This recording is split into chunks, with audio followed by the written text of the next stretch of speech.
What is the importance of having diagnostic codes for nr-ax-SpA?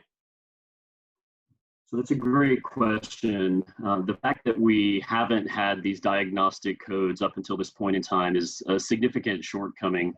I think we recognize that the administrative systems that support our clinical practice tend to lag sometimes behind clinical and scientific understanding. And so the concept of non-radiographic AxSpA has really existed and been embraced by the medical community for more than a decade, really since the ASAS classification criteria were published in 2009. And yet, despite this component of the larger axial spondyloarthritis spectrum of disease being recognized, it has not been captured or documented in our coding manual. And although the coding manual, as everyone is aware, goes through periodic updates, those periodic updates are actually widely separated, right? Sometimes by many years.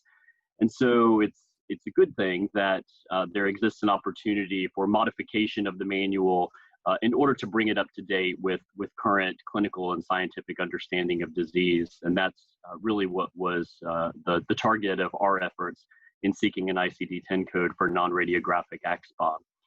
Non-radiographic AxSpA is really a disease that constitutes 50% of the larger axial spondyloarthritis spectrum. And so the community, of course, is familiar with ankylosing spondylitis, which has been captured in our coding system for many years.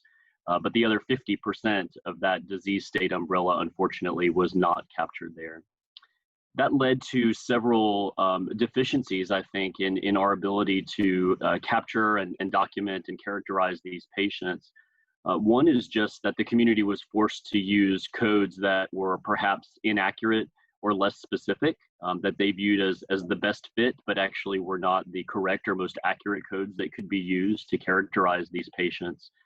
What that means is that the data captured in our real-world databases, like electronic medical records, was not accurate, and that's a major impediment to actually studying these patients when the way that we typically identify them in those databases is, of course, by their diagnosis or their ICD-10 code. And I think, most importantly for these patients, many of whom have a decade-long journey to diagnosis and who receive many mistaken diagnoses typically along the way, for them to arrive in the office of an appropriate specialist physician who can accurately diagnose them, and yet that diagnosis is not officially recognized in our coding manual and therefore can't be documented in their official record, was really a disheartening experience for them.